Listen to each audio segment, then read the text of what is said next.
human.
Wednesday, it's Nordo in for Paul Allen. Vocal Maintenance Day, always in play for the host. It's a big Sunday night victory. Got to calm it all down, recharge the batteries, and get ready for the New York Football Giants. A nooner at MetLife on Sunday. 1 of 3 to go. And a weird game, potentially, by the way. You think about 2 in a row, 4 KO, and you love that. On the backside of it now, after the thrilling Sunday night victory at Jerry World, you have 2 divisional matchups in which, throw the records out, this is spoiler season with the Kitties on Christmas and then the Packers to end it. And he's got these 2-win Giants in the middle. It's 2-win Giants.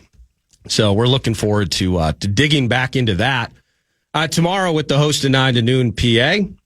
And but for now, really on a Wednesday, it feels like this is the perfect time, Vocal Maintenance Day in play, that we pay homage to a couple other local teams in the mix. So it's going to be, we have Mike Florio at 9:40, hardcore football opinions from PFT around 9:40 this morning. But really, it's going to be a 2-topic Wednesday, and it starts with these guys. 65 seconds to go in the power play. Hughes let one fly. They score! Carrillo Kaprizov in front, backhanded home the rebound. It's a power play goal, and the Wild have a 2-0 lead. 2 in a row for KO. How about 5 in a row for Heinze, though? And we'll dig into the TimberTech set list momentarily, but the head coach, John Hines, will be joining me around 10:05 this morning. And we'll be talking about Kirill, but maybe we'll be talking about Vladimir Tarasenko as well. Yurov wins the draw. Tarasenko scores! Right off the face-off! Vladimir Tarasenko, second of the night. It's his first 2-goal game with Minnesota, and it's 3-0 in favor of the Wild. Yeah, Tarasenko last night with 2 goals. It was kind of his night in some ways, or was it his Lions night? Tarasenko with 2 on the night. Crowd rises. He charges in. Went between the legs. Centered. They score! Oh, my goodness. What a play. Danila Yurov jammed it in. What a play by Tarasenko. Turning back the clock. It's 4-0 Minnesota. Yeah, throughout the show today, because it is going to be very Wild heavy, whether it's texts or talkbacks, how good it is getting in St. Paul at Grand Casino Arena with the Minnesota Wild. You had Matt Boldy with the shorty, really to put just the cherry on top of a 5-0 rip. When you get the nothing part of it, well, Gus Bus in net, perfect. A shutout for Mr. Gustafson last evening. Now, as part of that 5-0 victory, it is 5 in a row for Heinze, though, 5 goals, though. And the Minnesota Wild improved to 29-5 on the season. Still in third in the Central. That's part of this conversation, just the juggernaut that the Central is. But 12-3-4 at home. And when Heinze joins at 10:05, I may bring this up throughout the conversation, but the X and now Grand Casino Arena has been the comfy confines of the Minnesota Wild for a large part of their existence as a franchise in the NHL. But the last couple of years, we've watched it.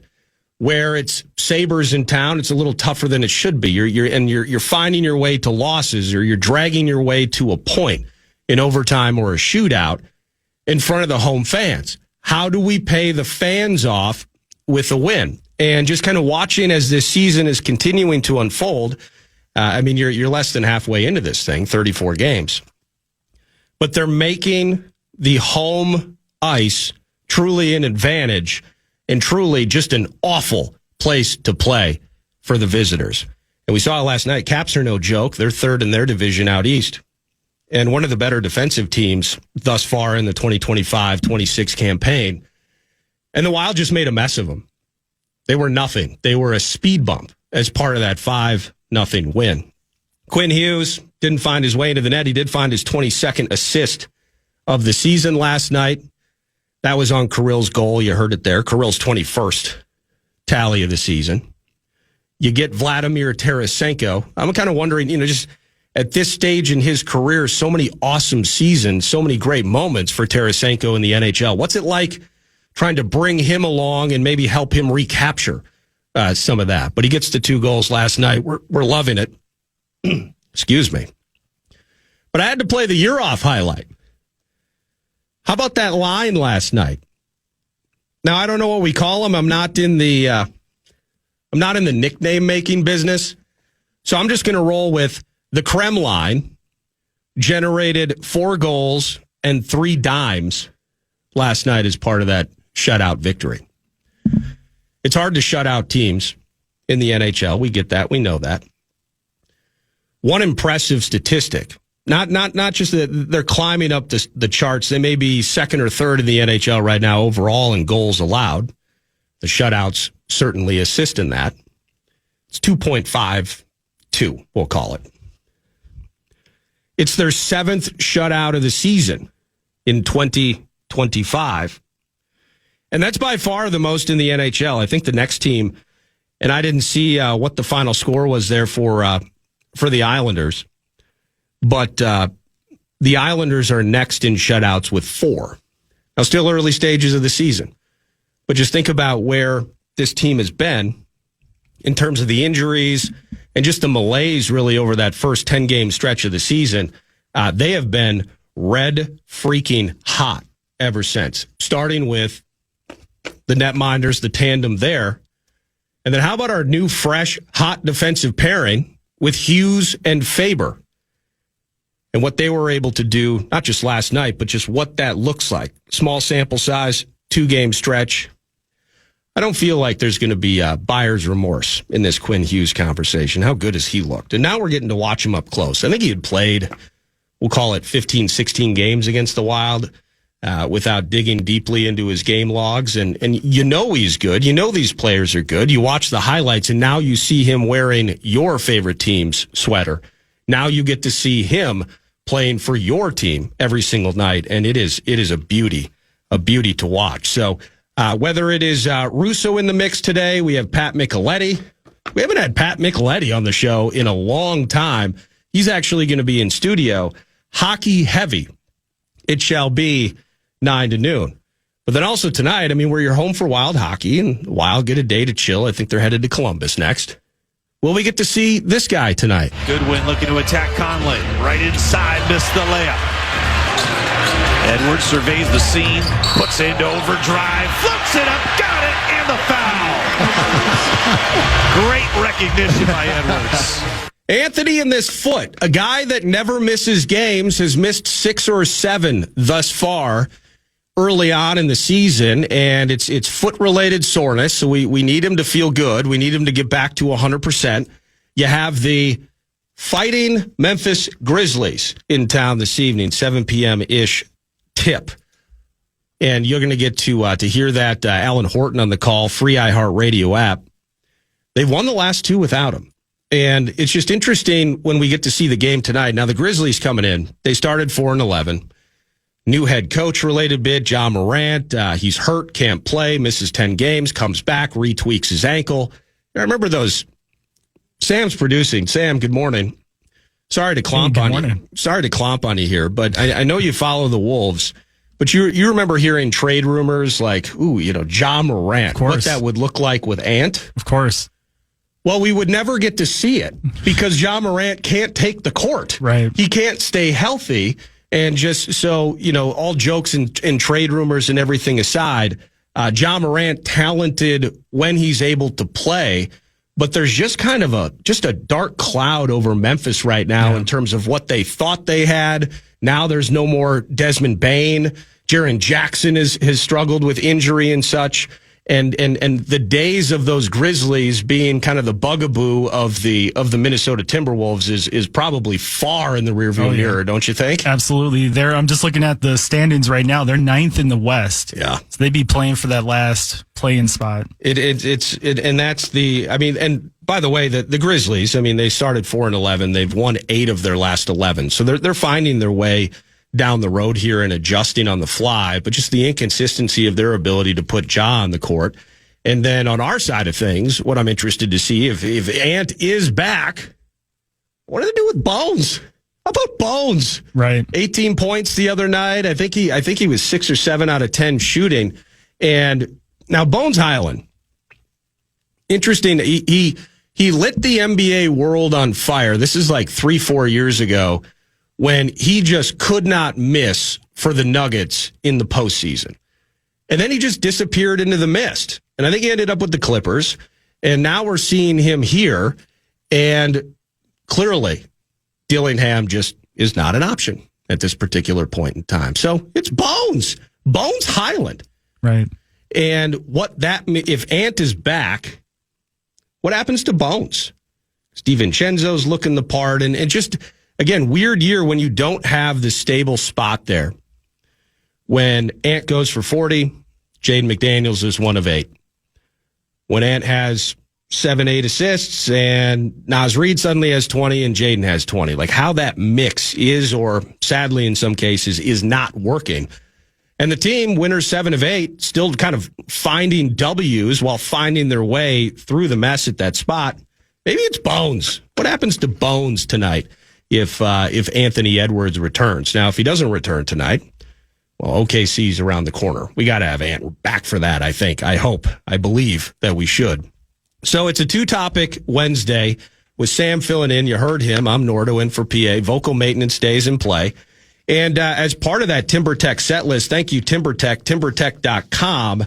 Michael Russo is going to be around the corner. He's going to be our first guest, and we're going to check in with him. I know he's covering the upcoming Olympics, but also the Minnesota Wild, just knee-deep in what's going good in St. Paul. And then we will check in with Pro Football Talk and Mike Florio at 9:40. And then it will be Wild head coach John Hines just after 10 a.m. Talk about the victory, talk about this new look that we've seen over the last couple of days, how hot everything is running right now, and get the coach's vibe on what's going on with the hockey team. And then Pat Micheletti, again, hockey heavy today. Micheletti's going to be in studio on a potpourri of topics, really, with Pat Mick 2626. Voice of the Wild, Alan Horton. He'll be joining me at 11, and we'll dig back into what about Bones and how this team looks and what's going on with Ant and facing those Grizzlies tonight at Target Center. Texts and talkbacks in place, 64686, Bradshaw and Bryant, KFAN text line. And, of course, the talkback machine, it's the free iHeartRadio app. You just hit that microphone, give us up to your best 30 seconds. And let's have some fun on a Wednesday, a beautiful Wednesday morning, 9 to noon. Thanks for hanging out. We'll be back with Russo next on The Fan.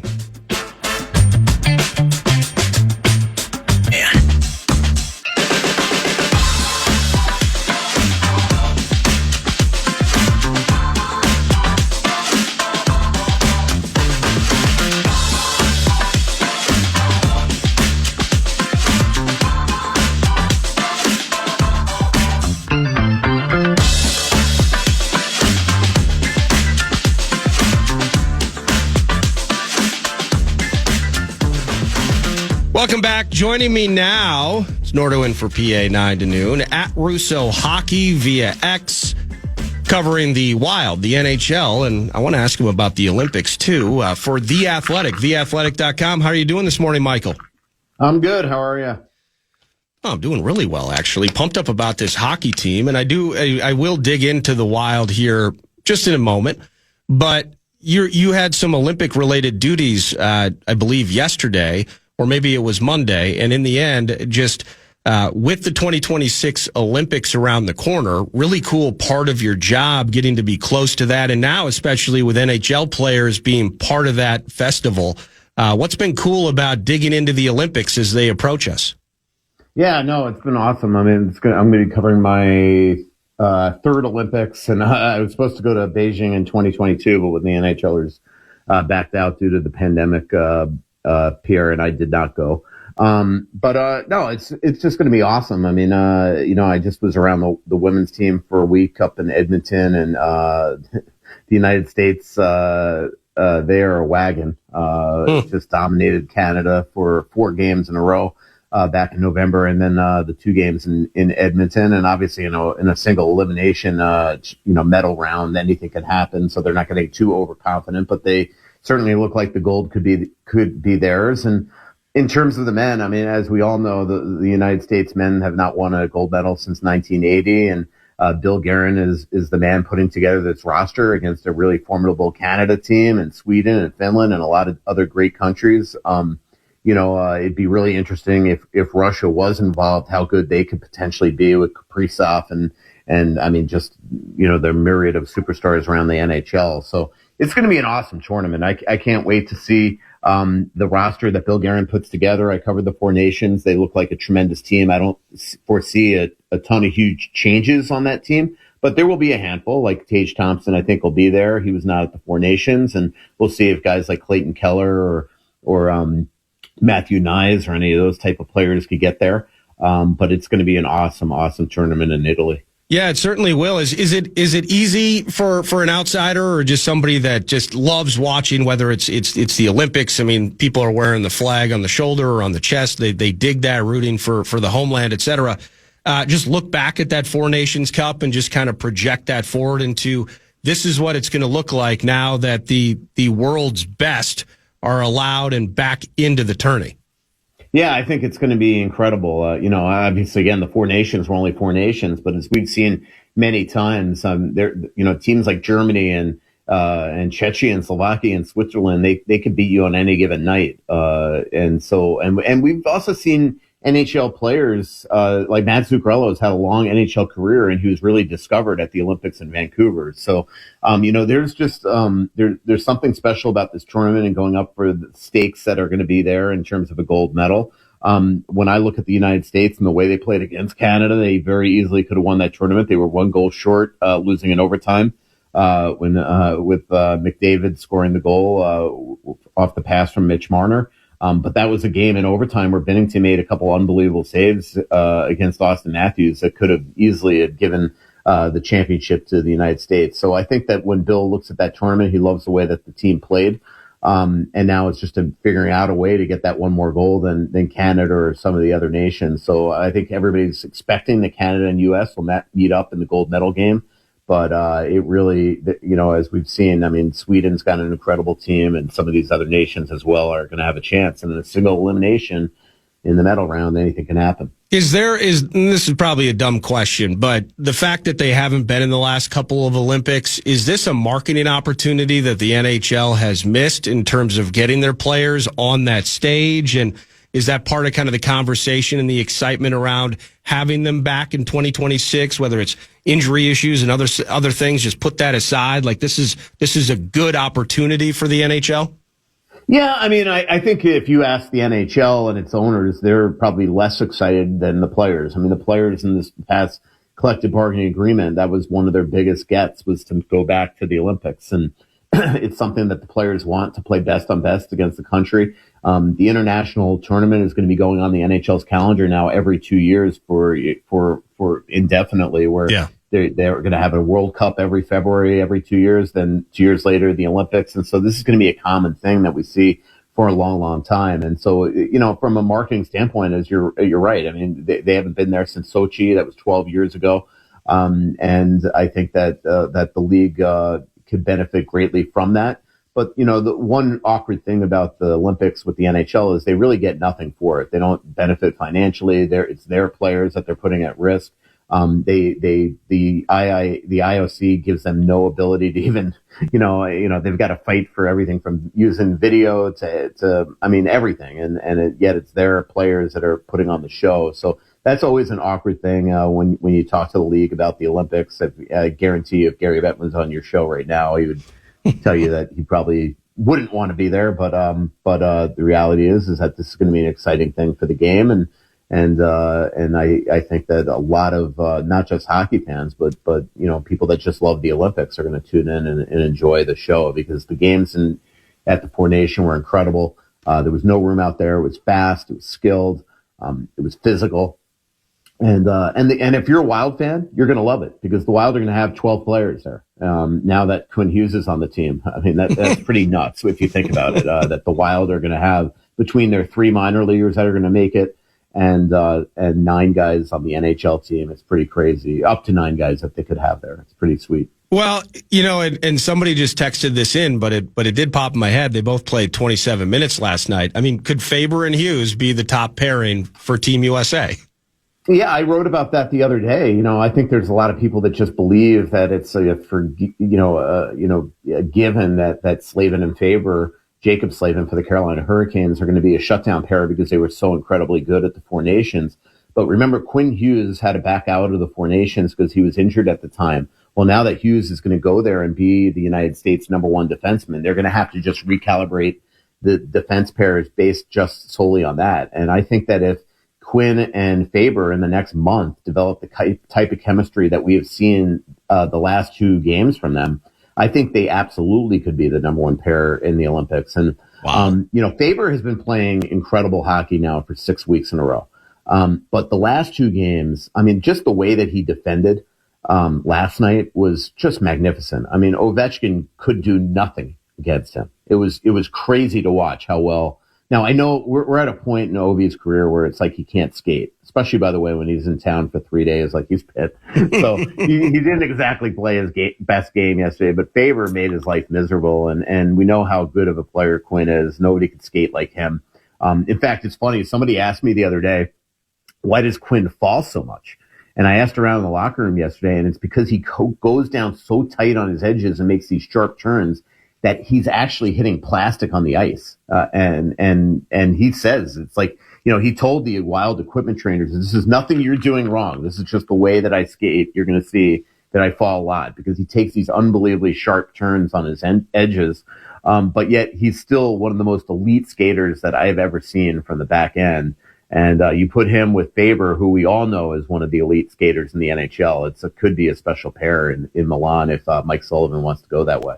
No, that's it. And, now that getting to watch Quinn Hughes, and maybe it's just dumb because I don't watch every single game in the NHL. I follow my local teams, the teams I love. Like, I knew who Quinn Hughes was.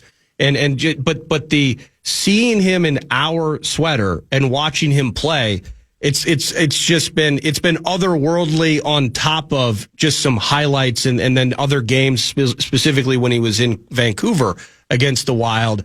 I mean, what an unbelievable home run get. And now just through 2 games, small sample size, but you can tell that has lifted, it feels like, the entire operation. Absolutely. I mean, I know that when you look at this roster now and you see no Marco Rossi, you start to feel like, especially with their injuries, that they lack depth up front. And especially you're taking 60 points out of the lineup.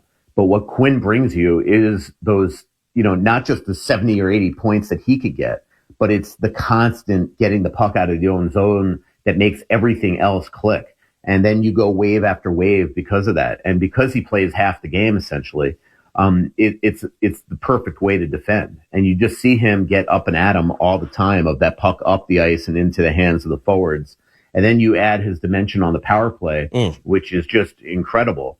it's special to watch. And, he has the ability to find seams on shooting lanes. He has the ability to walk the blue line left to right to create those shooting lanes and passing lanes. He is a true quarterback from up top there. And then last night we even saw him play a penalty kill shift at the end of the game. And unfortunately, Kjerstad, he gets his first point with the Wild, and Kjerstad and Quinn were out there together because Juracek was in the box, and then they went to the bench. And so Spurgeon and Favor came on for the plus when Boldy scored shorthanded, but that was all Hughes and Kjerstad. So it was pretty neat to see Quinn out there because Quinn didn't expect that to be part of his role here. But last night they had they couldn't get around it just because Damon Hunt got hurt, and then Juracek was in the box, so you only have 4D left for the PK, and next thing you know, Quinn Hughes is out there. Yeah, this is the injury thing, and I might end with that. But this is Michael Russo, The Athletic, theathletic.com. I did want to ask you before we talk about the negative, because his team is just running red hot right now.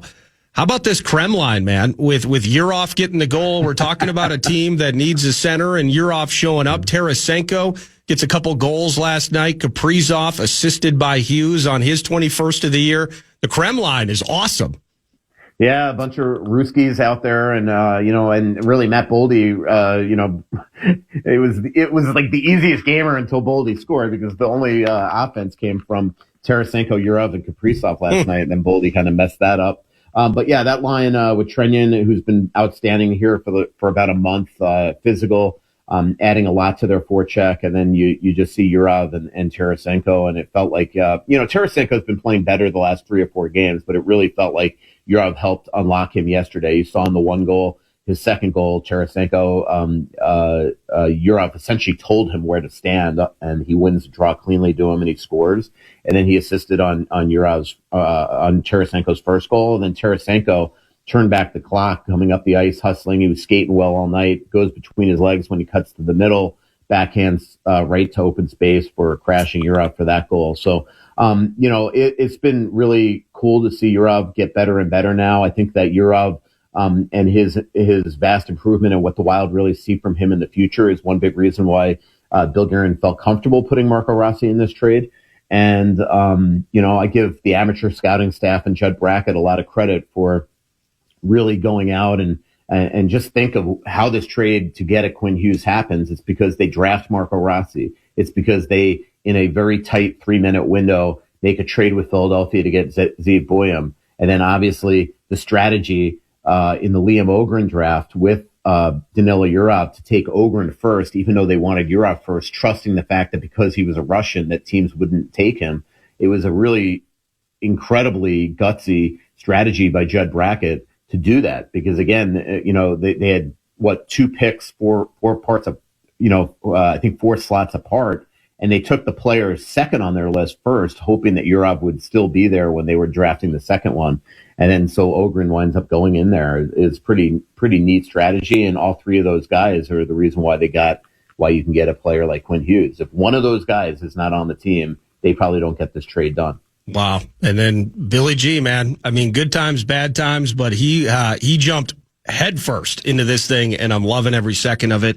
Thanks for all you do. Thanks for hanging out 9 to noon, man. We'll catch up again soon. Anytime, Nordo. See ya. See ya. That's Michael Russo, The Athletic, theathletic.com. And when we return, we'll flip over to football for an extended segment with Mike Florio, weekly guest, to profootballtalk.com. What do you think of the Sunday night affair? How things are shaping up in the NFL as we approach the playoffs? Myriad topics with Pro Football Talk PFT. Mr. Florio next on The Fan.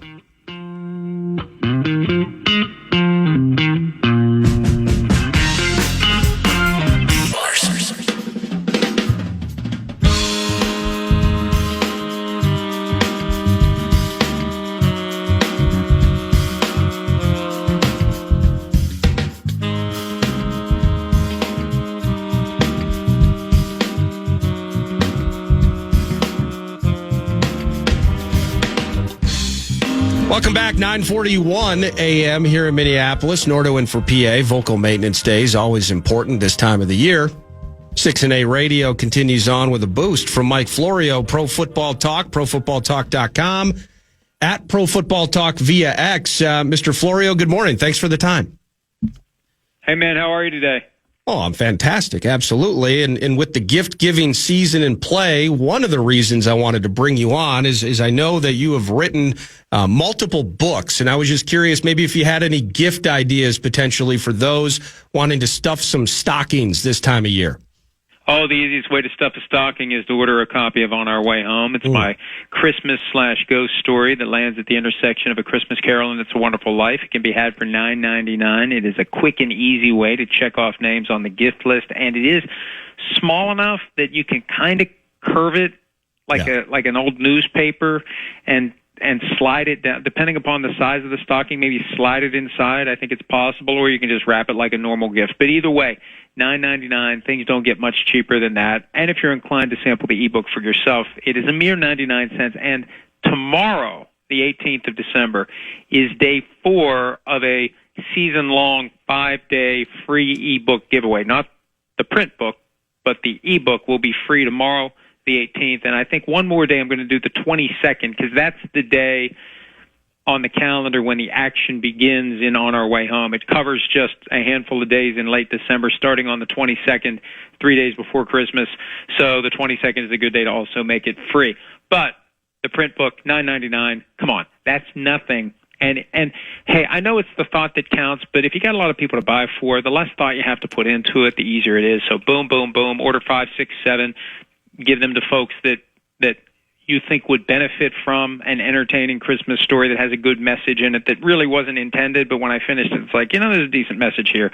So all the more reason to give it a look. No, absolutely. Please do that. And are you a physical copy book guy or an e-book guy? Because I have become, in my advancing age, with the squinting that inevitably comes into play, and I've resisted glasses as long as I can because it makes me look like Jerry Lewis. I like to have a book on my phone. It's easy to read. You can read it anywhere. You can make the text as big as you want it to be. And I've just morphed into that. You don't have to carry, you have your phone everywhere. You don't have to carry the book around. Any downtime, waiting for a plane, waiting to take off, doing whatever, you pop open the book and you read a few pages and you move on. So I have become, even though I like having a library full of books, I've become a guy that reads the book on my phone. And if I really like it, then I'll buy the hard copy and put it on my shelf. And I can say I read that book even if I didn't literally read that book. PFT. Sunday night TV duties, everything included. You got the chance to see Cowboys and Vikings on Sunday night. What'd you make of the entire affair as the Cowboys' playoff chances effectively, they're done as soon as the Eagles win one more game. And for the Vikings and J.J. McCarthy, first time they've won 2 in a row all year. Well, it's funny. We were in the viewing room on Sunday afternoon, and I knew the Vikings had a wafer-thin chance of making it to the postseason, but it's kind of fun to hold on to the hope and the possibility that all the dominoes fall the right way. And I don't like going down the rabbit hole of all the different things that have to happen. I just hold out hope, and I didn't know until someone said the Vikings are now eliminated. And the balloon was popped. It's like I didn't give it a chance to see if they could, beat the Cowboys before they were eliminated. Come on, let me enjoy that possibility. But when the Bears won, that was it for the Vikings. So that kind of took some of the fun out of Sunday night. I didn't expect it. I thought the Cowboys, who still had something to play for at that point, at home, they're a very dangerous team.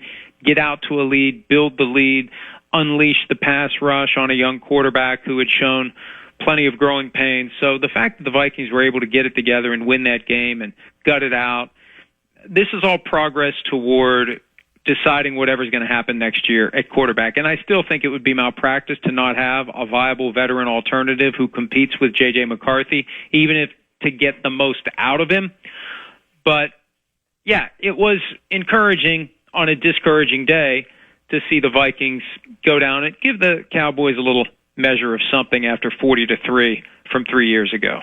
Do you buy into any element of not just, the development of J.J. McCarthy is certainly the A topic with this team, but in terms of, Kevin O'Connell keeping his team aligned, keeping them motivated in these sorts of games, in some ways playing spoiler, Nobody's worried about draft pick status, just going out and finding their way to a cohesion that they've lacked all year. Do you believe that as a momentum piece into the future? Are you impressed by Kevin O'Connell and how he's kept this train on the tracks? What do you think of all that?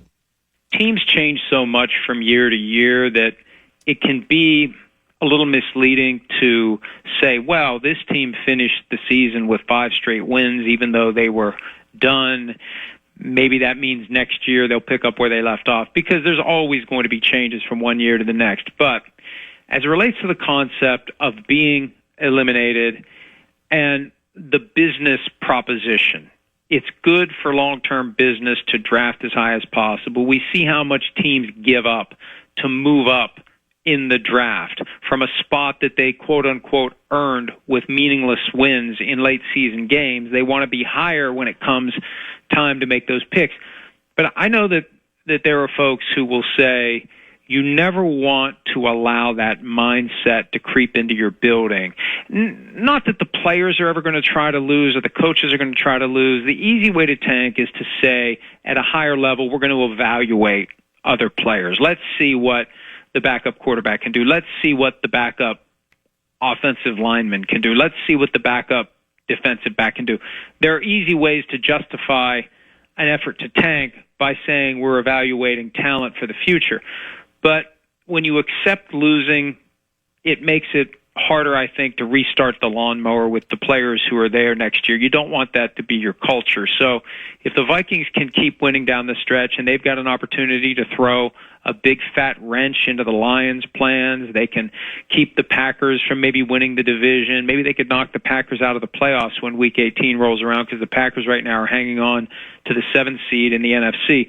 Those are things that I think could help as it relates to the people who will be there in 2026. And I also think that O'Connell's ability to keep the team on the right track, not have 4-8 become 4-13, I think that's positive for him. And the ultimate question that needs to be asked after the season, and I think this is a fair question, who was in favor of going forward with J.J. McCarthy and Journeyman, 2 of whom were cut or traded before the season even started, in Sam Howell and Brett Rippon, and who in the building was saying, we can't do this. We need to keep Sam Darnold. We need to keep Daniel Jones, or we need to say yes to Aaron Rodgers. And I think as ownership kind of sorts this out and learns lessons from this year, I think it's an important data point. Where were you on this question of whether or not we needed someone who has played, someone who has performed, and someone who can take a team that is,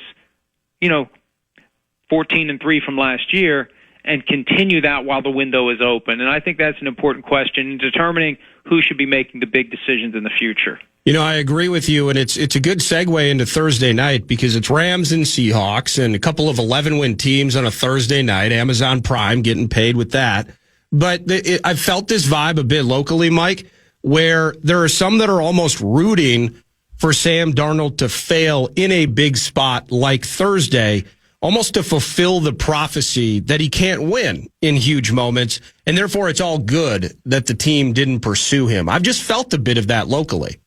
Oh, I think that makes a lot of sense, because at the end of the day, that was one of the reasons why I believe the Vikings chose not to keep him. And I know last year, as he was having one good game after another, I sit next to Jason Garrett in the viewing room at NBC, and he would say to me, can't let that guy out of the building.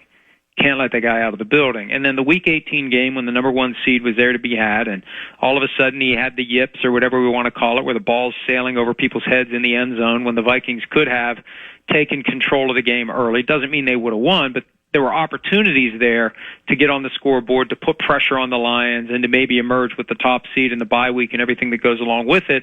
That's when the narrative began. By the next week, I think it was a total team failure. It wasn't just on Darnold, but we've seen in the other big game the Seahawks had this year, when they played the Rams in L.A., 4 interceptions from Sam Darnold. In a game they still almost won.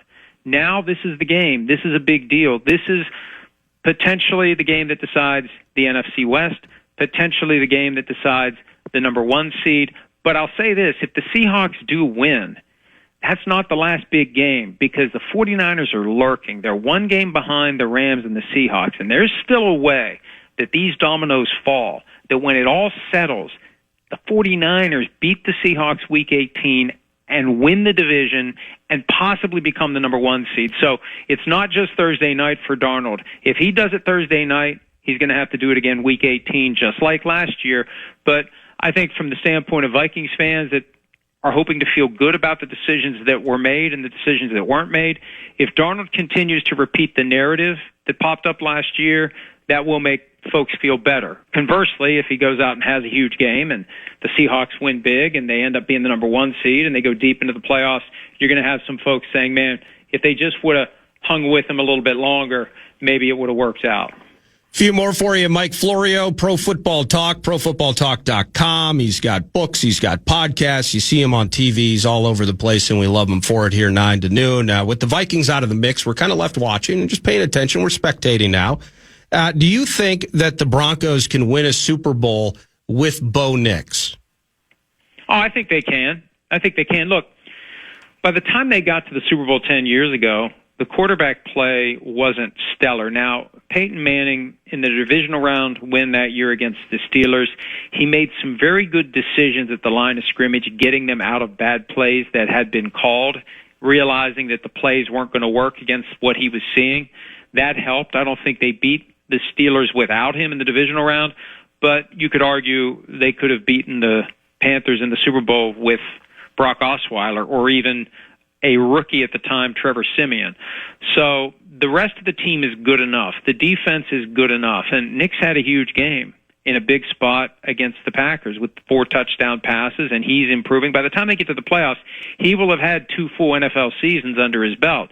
And he's going to be the only guy from that class of 24, the 6 quarterbacks taken in the first 12 spots that will have gone to the playoffs each of his first 2 seasons. So the Broncos are in a great position. And if they get the 1 seed and teams have to go to Denver at altitude and whoever knows what the weather's going to be in Denver at any given moment in the wintertime, that could be a huge, huge advantage, just like it was in 2015 when they took care of business at home against the Steelers, against the Patriots, and got to the Super Bowl and won it.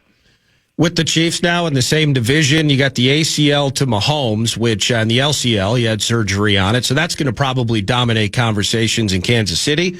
But prior to that, this was a team that for the first time in Mahomes' tenure, really just didn't have it. And that was, when we get Rashee Rice back, we're going to be better. They kept looking for something around the corner, and frankly, it just never showed up. Long road, not just with the QB, but maybe for the Chiefs to freshen up in 2026, right? Oh, they got a lot of work to do. This is a heavy lift. This is not quite a full rebuild because you're already covered at the worst position, or at the most important position, in football. But how bad would they have been this year if they didn't have Patrick Mahomes? Think about that. They would have been down there with the Raiders without Patrick Mahomes. So they have a lot of work to do. And I'm not suggesting that Andy Reid should retire, but it's a lot easier to keep going deep into your 60s when it's smooth sailing. When you're looking at something that may take a couple of years, you got to ask yourself, is it time now? When will it be time? Will it be time before we get this thing back to where it needs to be? Because they need help on both sides of the ball. They need offensive line.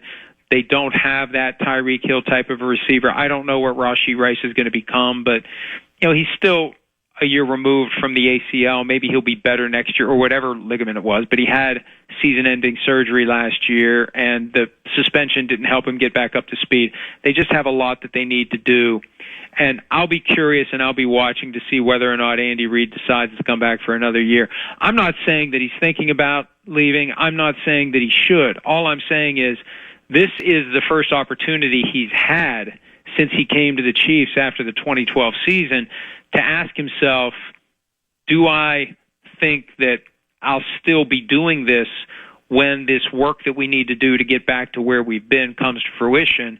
And I wouldn't be surprised if he decides, now's the time for me to hand this baton to someone else. Yeah. Last thing for you here, this is kind of hot off the presses. Your cohort, Michael David Smith, had written an article about Tua Tagovailoa and just the awful year that the Dolphins have had and a big part of his potential future or lack of with Miami. And then you just hit us with Dolphins have benched Tua for Quinn Ewers. So that's, I assume maybe that was expected after the Monday Night L to the Steelers, but it's just ugly in South Beach, isn't it? Yeah, Mike McDaniel, the coach of the team, said yesterday everything's on the table and that the quarterback play hasn't been good enough. They had a 4-game winning streak that was fueled by de-emphasizing his role in the offense. And when you're paying a guy $53.1 million, he's supposed to be the centerpiece of the offense, not the guy that you work around. And the thing about Tua, and look, I don't want to be critical of the player, but the reality is there's only 32 teams, and it's a merit-driven business. And if there is a ceiling that you just can't bust through. These are some of the things we were saying about J.J. McCarthy not that long ago. If you're just not good enough, then you're just not good enough. I mean, you can't wave a magic wand and turn a guy into something he just isn't. There's other guys out there who have a higher talent level who deserve the opportunity. With Tua, you'll see these plays a couple of times per game, sometimes more. When things go well, you don't see it. But he's the guy who can run the offense to perfection when it's there. When the play that's called is there, the timing, the rhythm, the stuff they do behind the line of scrimmage, flipping the ball around, all this, it's perfect. But when the first read isn't there, that's when it all goes sideways. And it's almost like, and it's amazing how quickly this reference became dated. But remember when the Xbox 360 first came out 20 years ago and you get the red ring of death? Yeah. It's almost like the system overload with Tua when the play isn't there and he doesn't know what to do and he's got a guy coming right for him. And the easy thing to do, and we've seen it thousands of times, just throw the ball away. He doesn't even do that. He completely seizes up in that moment. That to me is something that when I see that, it's like, why is this guy in the NFL if he can't make a decision in the moment what to do? And it's whether it's panic, whether it's just malfunction, I don't know what it is, but that's happened too many times this year. It's happened too many times in his career. And they've made so many mistakes with him contractually. They picked up his fifth-year option when I don't think they should have done it. They signed him to a $53.1 million contract in his fifth-year option when they were bidding against no one. Yeah. And they could have just said, let's see how you do this year, and we'll take it up after the season, and if we can't negotiate a contract, we'll apply the franchise tag. They gave him way too much money. He's got $54 million fully guaranteed next year. They've got a mess as it relates to the quarterback position, but you only make that mess worse by sticking with a guy who isn't getting it done. For the rest of the year, it's not going to be him, and I don't know what they're going to do next year.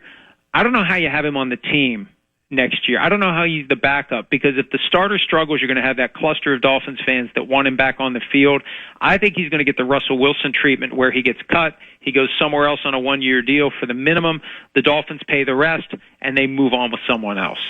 Real quick, and then I'll let you go. As part of this, you mentioned the contract. It's a bad year to use Trevor Lawrence as an example. Team's 10-4. I think he threw a touchdown to basically everybody last weekend on the team except Jacoby Myers. But with the way that the market has gone with QBs, and you're signing the Tuas to 50 per year deals, Jordan Love in Green Bay, and good times, bad times with some of these guys, you think in almost cabal-like fashion, teams are trying to figure out how to wind that back up a bit, because you talk about the investments that you're making in these guys. There's almost a requirement in a spot, or they can sell the idea that they were backed into a corner, but the re-sign of these guys to $200 million deals, whether it's Kyler in Arizona, we're talking about Tua, we're not seeing the fruits of that financial labor.